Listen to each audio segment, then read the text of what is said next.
Hi, everyone. We're back. Did you miss us? Of course you did. I missed me. Wendy was on vacation. She is back. But today is Women's Equality, That's National right. Women's Equality Day.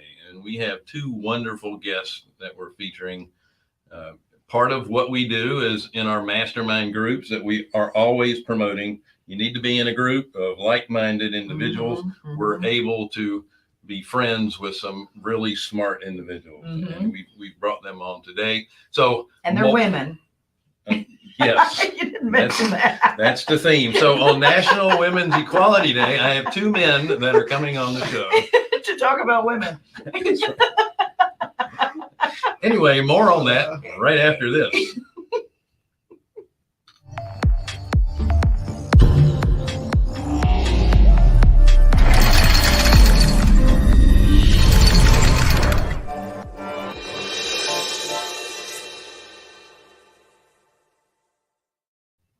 Nifty. I tell you, I'm ever impressed with our changing graphics. Yes. Yeah, they look good. Thanks again for joining us on the Passive Aggressive show. Passive Accredited Investor Show. We are Carolina Capital Management, and we are lenders in the Southeast for real estate investors. If you're interested in borrowing money, go to carolinahardmoney.com and hit the Apply Now tab. If you're a passive investor looking for passive returns, click the Accredited Investor tab. Don't forget to like, share, subscribe, hit the bell, and please sign up with Wednesday with Wendy.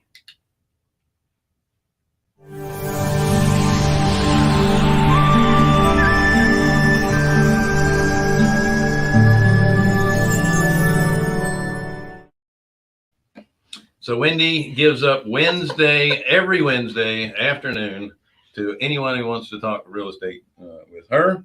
Her calendar is booked into October. So there's the link. Get on as soon as you can. You don't have to talk about real estate, but you're wasting your time if you. Because I don't know about anything else. You can offer some things on homesteading. That's right. Yeah, taking care of my hobby farm. Yeah. We can do that. That's right. So we have a comment section, questions, comments, if you have any for us or our guests. And I promise Wendy won't make any more comments about California. Sorry. I made somebody mad in our last show about California. Yeah, she was digging on California. I wasn't digging. I just said somebody apologized for their state when I first met them. It was appropriate. She just doesn't dislike it. That's right. It's not that I dislike it at all. I just think the government's crazy over there. But all right. It is everywhere. It's not very investor friendly, I can tell you that. But you can make a lot of money there, that's for sure. So the comment section is either on the right side or underneath your screen, depending on the platform that you're viewing us from. So without any further ado, we have two wonderful guests. I have to put on my reading glasses. Heather Dreves. She's the Director of Funding at Cogo Capital Corp. She's been in the private money industry for over 15 years and has held her 63 series license. That means she has a broad view of investing. Yeah, she's bona fide. Heather has been in underwriting. She's experienced in all parts of this business. She's managed the servicing team over at Cogo Capital as well. In addition to being in investor relations, she's on the board of advisors for the National Lending Experts, and she is a real estate investor as well. She is in the very hot market of Coeur d'Alene, Idaho. Every time I'm listening to the business channel, they're promoting Coeur d'Alene, Idaho as one of the fastest growing, hottest markets in the country. I just drove by there. And just as on a personal note, like when I have a question about anything that has to do with lending, she's probably in my top 3 people that I go ask the question to. So she's very knowledgeable, extremely knowledgeable. Excellent. We also have Kristy Moore. She is the founder and principal broker of Local Expert Realty, Local Expert Staging, best-selling author. She's also a real estate investor. She's had lots of fix and flips and multifamily. Boy, does she have some stories. She is in the ever and always hot market of the DC metro area. That's a good one. Ladies, welcome to the show. There they are. Eventually you'll show up. Hi. It was a long way from the green room. Yeah. So, Heather, let me start with you just because you're on the top of the screen and right beside of me. So how'd you get started in the real estate business anyway? Well, honestly, I kind of fell into it. You know, my parents were involved in investing in real estate, so it always was an interest of mine. But I had a very good friend that was in the private money industry. And honestly, I stayed home with our kids till they were in elementary school, and then decided I was going back out into the workplace. And he asked me to come on board, and kind of just started from the ground up from the private money, you know, lending industry, and saw that there was just so much opportunity with that, you know, whether that was for, you know, funding deals as far as purchasing real estate goes, or actually investing and passively creating some wealth for yourself. So just very interested in it, and just saw all the doors that it opened and the opportunities that were out there, not only for myself, but to also help clients with that. So honestly, it was kind of by luck. And then just found that, you know, it was my passion. I actually was going, it's funny you say that they will drag you back into this industry. I was going to get out of it after 2008, and was lucky enough to meet Lee Arnold, and was brought right back into the industry. And, you know, I'm very thankful for that. My husband and I are active real estate investors ourselves now, and I just really enjoy helping our clients, you know, create passive income for themselves. And as a side note, you just bought a utility shed to move into. Yeah, and super exciting today. My utility shed is getting cabinets. I have been living off of a folding table, a toaster oven, and a Traeger for 3 months. I've been washing dishes in my bathroom sink. So yes, we're living the North Idaho dream. We're living in a 900 square foot pole barn. Lovely.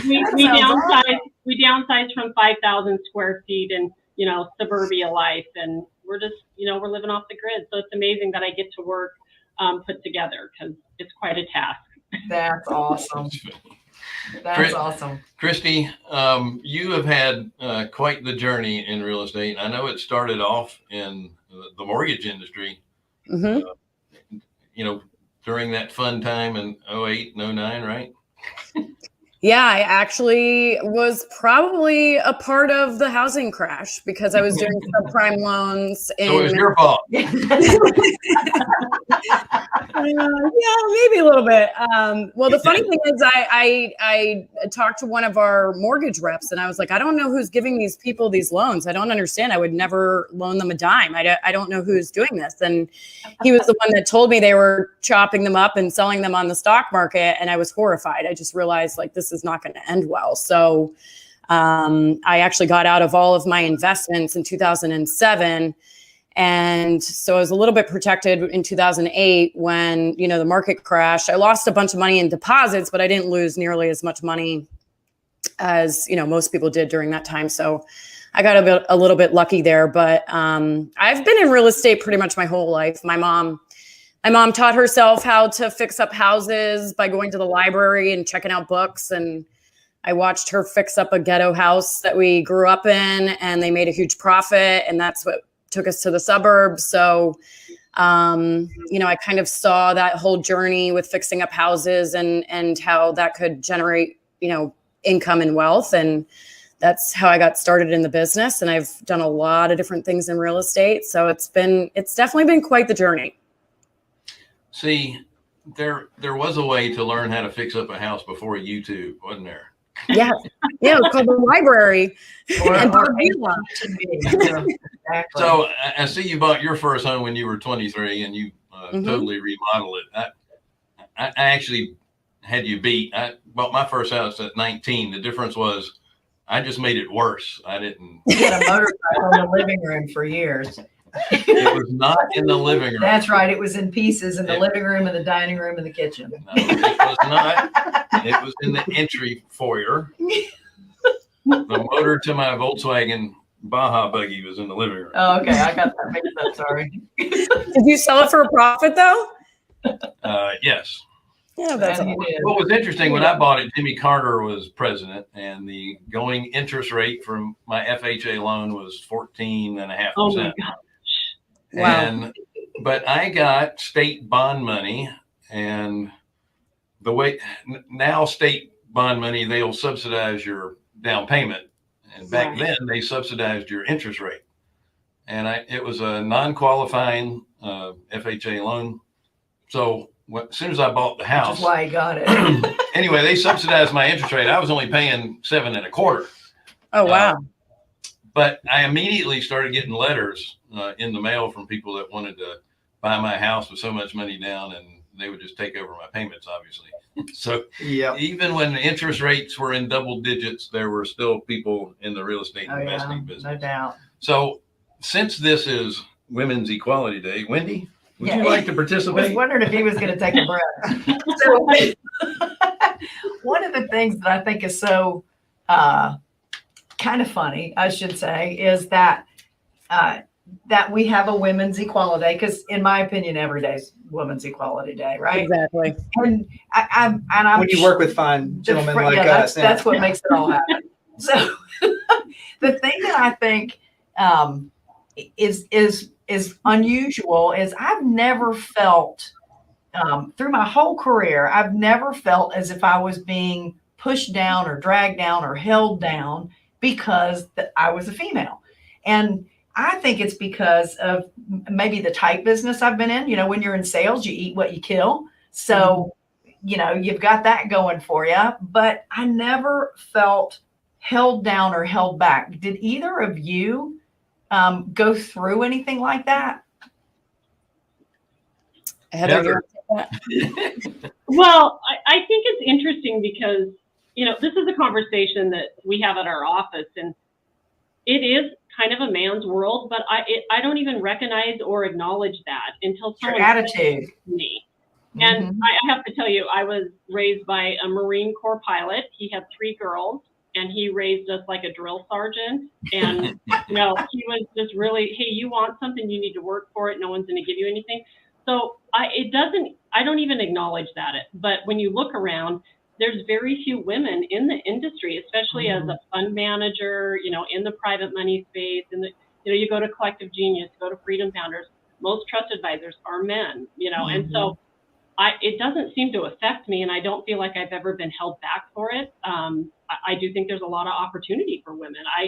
I get a lot of our clients that really like actually speaking to a woman, opposed to, no offense, Bill and Jonathan, but females, you know, and so it's interesting. That is. How about you, Kristy? I will say so I worked for a very large mortgage company, which shall remain nameless since they're still in the business, and they're giant. And while it didn't affect my income because I was in sales and I was one of the top producers in the company, it definitely affected my ability to get promoted. All the team leaders were male. It was very male dominated. There were no female team leaders at the time. And that's actually kind of what drove me to go out on my own, because I just realized, you know, if I wanted to do what I wanted to do, I had to make my own path. And I grew up with 11 uncles, 2 older brothers. I was raised like a boy, kind of. So, you know, I never felt internally like I was at a disadvantage, but I definitely saw it out there. And I had only experienced, you know, that world for a few years. And I've always kind of taken being a woman as an advantage in the market because it's different. And I've always, you know, used it to my advantage. So I think that I definitely see it, and I've experienced it, and I've definitely experienced it from buying properties in commercial real estate. Like my first office complex that I bought, the owner wouldn't even address me. He would only address my male business banker. He wouldn't even look at me in the eye. The whole time I'm asking him questions and he's answering the guy who's sitting next to me. But again, I used that to my advantage. I mean, I knew that was going to help me kind of negotiate a better deal. And I brought a gentleman with me when I was touring the property because I just had this feeling he was an old white guy. No offense to all of y'all, but and an attorney, and he called his wife An old white guy, secretary. huh?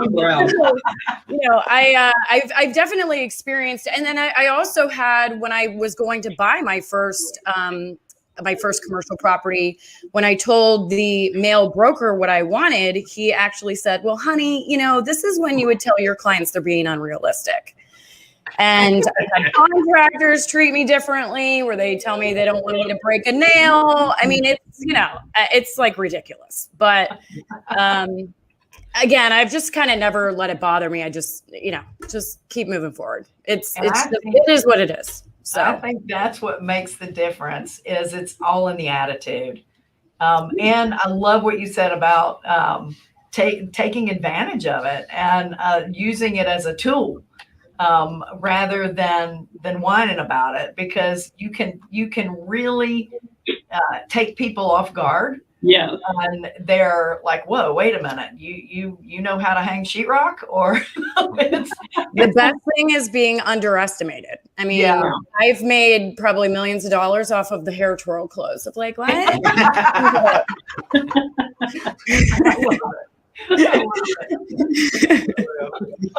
I mean, I think it's a great position to be in. People constantly overestimate the male's intelligence in these situations, and they underestimate the females. Best place to be is in being underestimated. That's the absolute best place to be. Yeah, absolutely. They don't see you coming. Yeah, completely unexpected.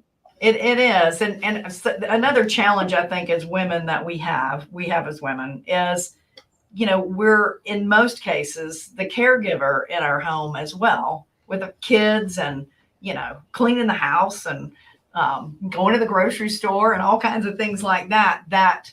Our male counterparts don't always have to deal with. Now, I will say men are a lot more involved in their families. That Jonathan's very involved in his family. I got called a real hands-on dad. Yeah, he is.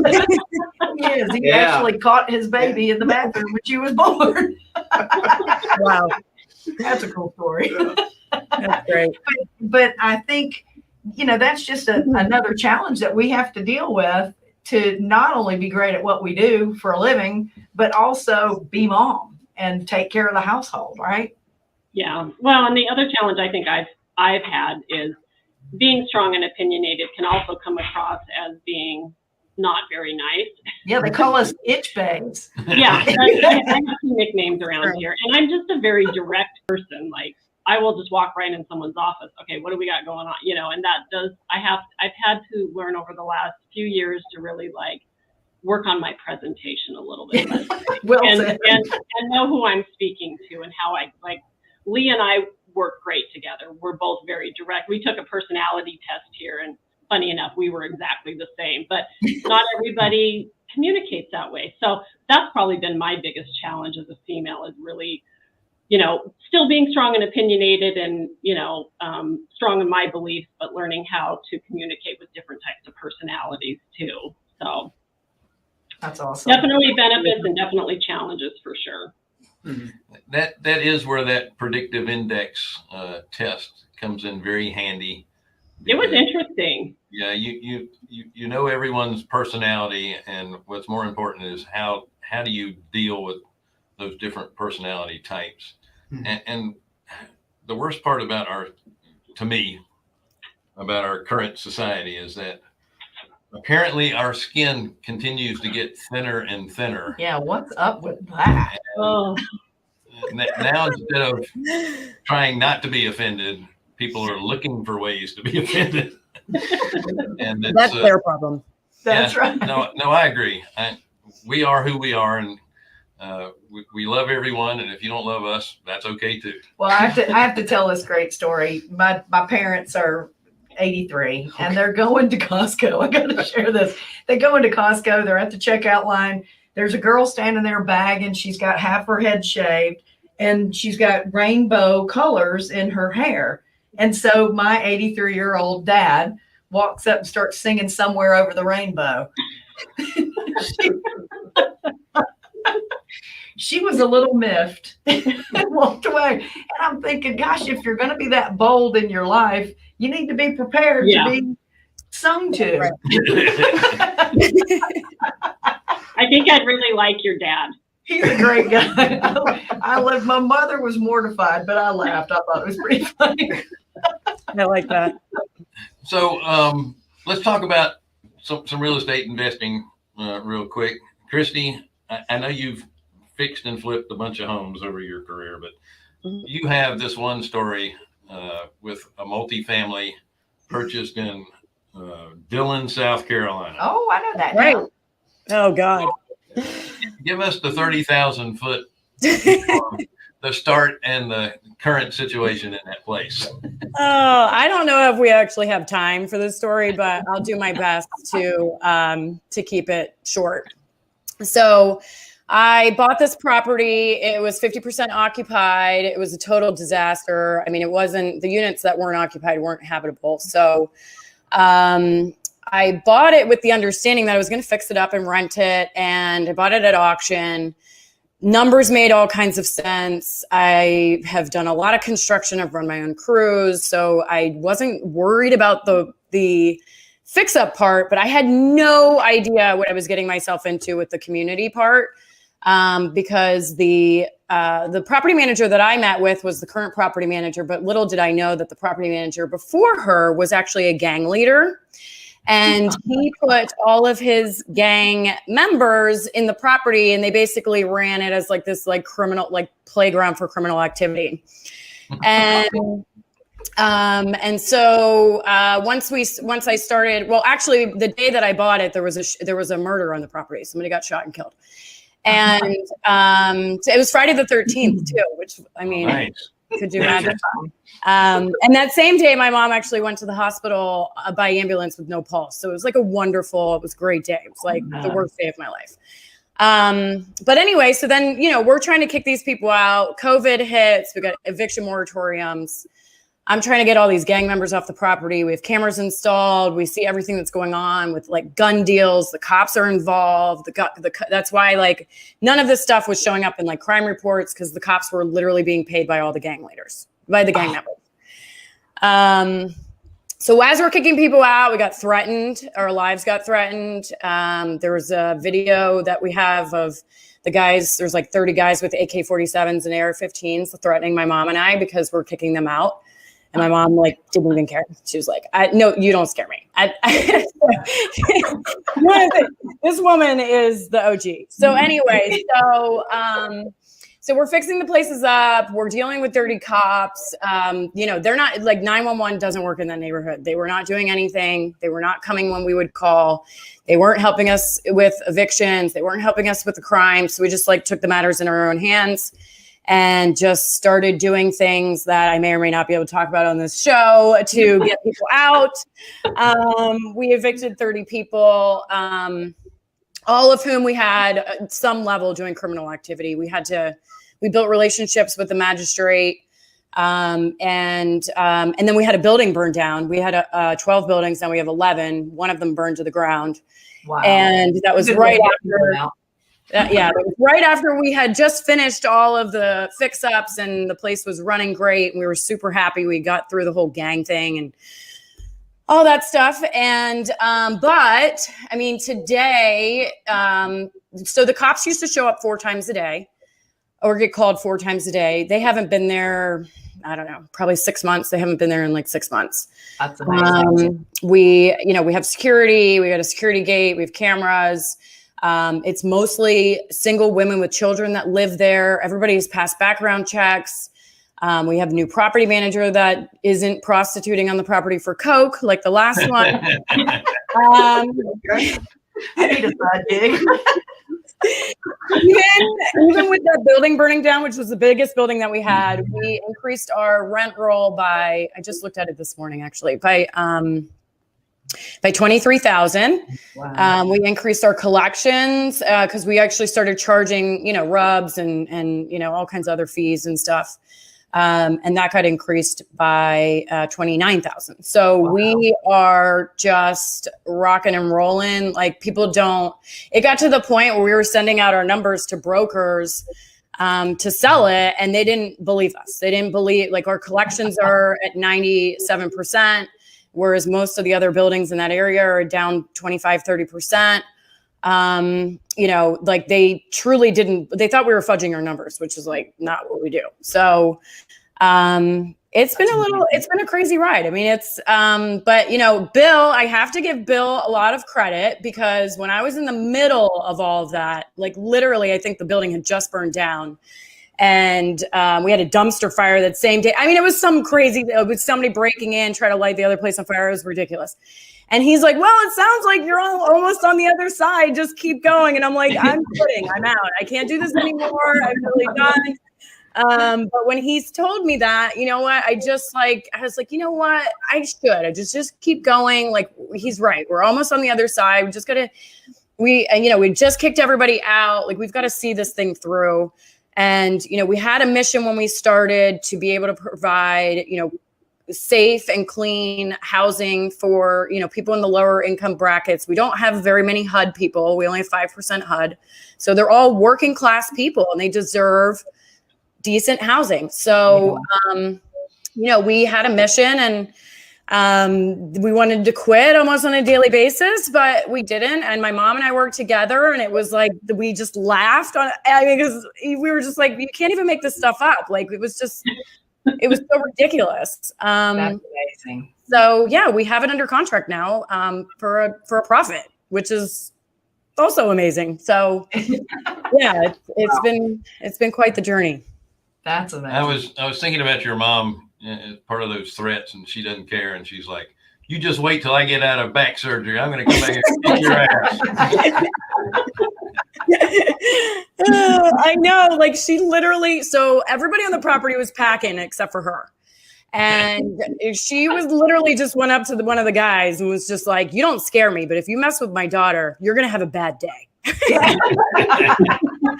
I'm like, Mom, you don't talk to people like that. Like, literally, these are like people that kill people. Like, what are you doing? But yeah, I mean, it was it was pretty crazy. But what it does is it goes to show you that you don't have just high crime in urban areas in the big cities. This is Dillon, South Carolina. It's a dinky place on the way to the beach. It is. Yeah. Not a place you would think that would happen. Heather, can you beat that? No, but it sounds like a property we now own in Louisiana, so I might need to call you for some advice. Yeah, we'll just come down there. We'll clean it up. Did your mom contract out for that type of work, or? We've actually been asked by a lot of people to help other people turn around properties that are having the same problems. Yeah, so, we just took a property back in Louisiana, and I think it's been broken to 3 times in the last 2 weeks. I'm like, What is going on? Now they're in the property and have locked it from the inside. Mm-hmm. Like, take the doors off. Here we go. Yeah. So, yes, I seriously might be calling you for some advice. Yeah. There are some things we could talk about off air. Okay. So, Heather, I know that Lee was, and I'm sure currently is involved in teaching people real estate investing. And I know he used to do those bus tours where they'd bring people in, show them how to rehab a house and that type of thing. With that in mind, what is it that you and your husband typically invest in yourselves? Well, we've done the fix and flip. I had this great idea that we were going to be like Chip and Joanna. That was not actually the case. It's not as glamorous as it looks on TV, I found out. But, you know, we're kind of those people that roll our sleeves up. We're laying tile, hanging sheetrock, which is great. But, you know, we quickly realized that our time was more valuable than doing that. So lessons learned, hire it out. Get in and out of them as quick as you can.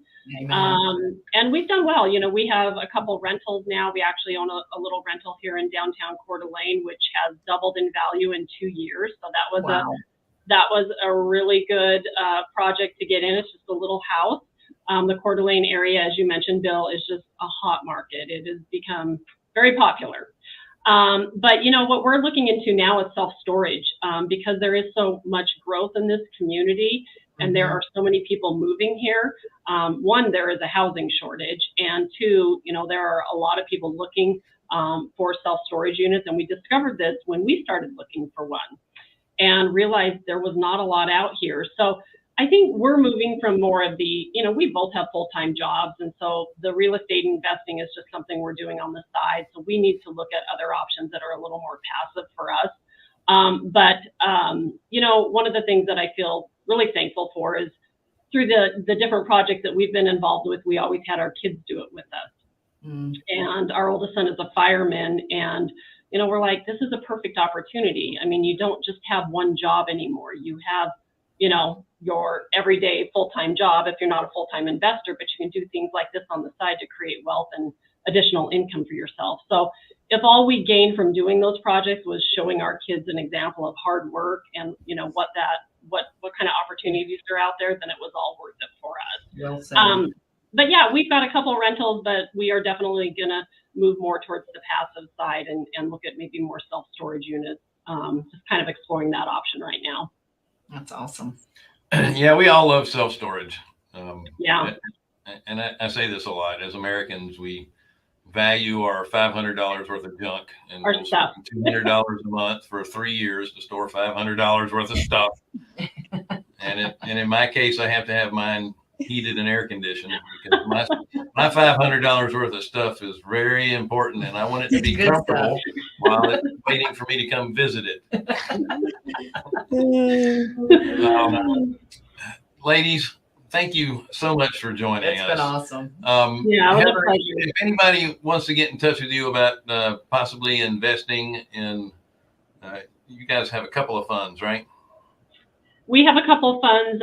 We have an accredited investor fund, and super exciting is we actually have a non-accredited investor fund. So anybody can go into it, and it's got a very small minimum of $1,000. So it's really good for, people that are just starting to invest, or if you have really small balance like IRAs and 401ks, it's a great option for that. So you can always get a hold of me at our website at securedinvestmentcorp.com. And I'd love to talk with, anybody more about that if they have interest in that.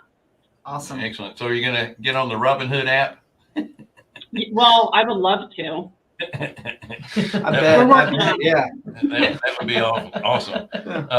Kristy, do you have any funds that people can invest with you, or are you taking on any kind of joint ventures or anything like that? So we don't have a fund set up. Everything that we do is self-owned, but we are actually venturing into that after we've had, great success in our investments. And for me, I've always liked to lose my own money first and then figure things out on my own before investing other people's money. So we're going to be starting a fund, but if people want, we're still looking to acquire more assets. We actually have a 1031 that's coming up. So if people have properties for us to look at, to buy, to wholesale, they can reach me. They can direct message me on Instagram at the Kristy Moore. They can also find me on our website at KristyMooreTeam.com and on Facebook as well. So I'm happy to talk to anybody about investing or buying some assets that they're looking to unload that they can't handle. We're more than happy to take those over. Any particular part of the country you're looking to purchase in? So we invest mainly in the Southeast as well as Tennessee and Ohio. All right. Awesome. Excellent. Well, we'll make sure we have that information over in the comment section, so that'll be on the platform, and it will be there in perpetuity. Yes. So thanks again for joining us. Thank you so much for having me. Yes. Thank you. Thanks, everybody. It's great Thank to see you. I can't wait to see you guys because I know it won't be too long. Folks, thank you so much for joining us on the Passive Accredited Investor Show. That was a lot easier for me to say this time. Yeah. We are Carolina Capital Management. We are lenders in the real estate business for real estate investors. If you're interested in borrowing money, go to carolinahardmoney.com. Click on the Apply Now tab. That's the one. If you're a passive investor looking for passive returns, click on the Accredited Investor tab. Don't forget to like, share, subscribe, hit the bell, and don't forget to sign up with Wednesday with Wendy. Mm-hmm. It's been awesome. We'll see you guys next week, hopefully, after this last conversation I just had. Y'all take care. you.